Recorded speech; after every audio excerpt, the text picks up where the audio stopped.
Hi guys! So ngayon, samahan niyo po ako na gumawa ng assignment with Ate Avril. Yan guys! So, kakagawa lang po pala namin ng assignment po namin dyan. Kita niyo naman po. Hinahanap ko po yung gagawin ko po. Gagawin po pala namin. So guys, yung inuna po muna po pala namin is yung English. Sa kanya po yan yung panlipunan. Sa kanya po kasi ginagamit niya po yung sa kanyang tablet. Tapos po sa akin naman po yung cellphone po ni Mami. And then next po namin dyan, yung next po namin is ESP. Ayan po. Guys, dyan, nagsusulat na po kami. Pinas-forward ko na po para mabilis. Kasi po, ayan na, lumipat po kami dyan kasi hindi po maayos yung sulat.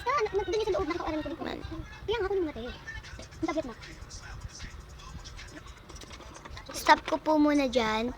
I-stop ko po yun para mabilis. Pinas-forward ko po.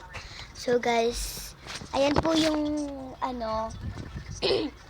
yung mga ginagawa po namin is nagawa ko na po yung science, araling panlipunan, Filipino, at ESP at English. At tapos po yung NRP. Diyan po, nagsusulat na po kami. Subject po niyan is English po. Diyan po yung po namin yung English. Kita nyo naman po, nagsusulat po talaga kami dyan. At wala pong shortcut yan. So guys, yan. Ayos po tayo ng buhok.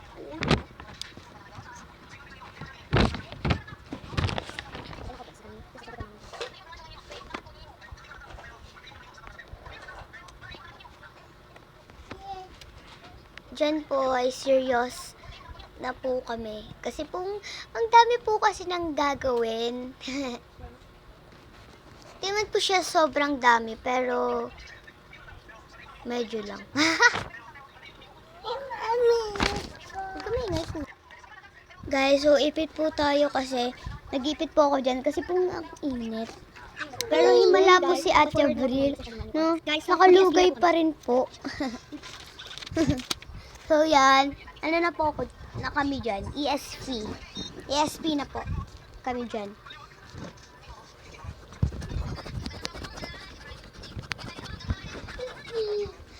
So, pinas-forward po pala kanina yan. In-stop ko po muna. Yan po.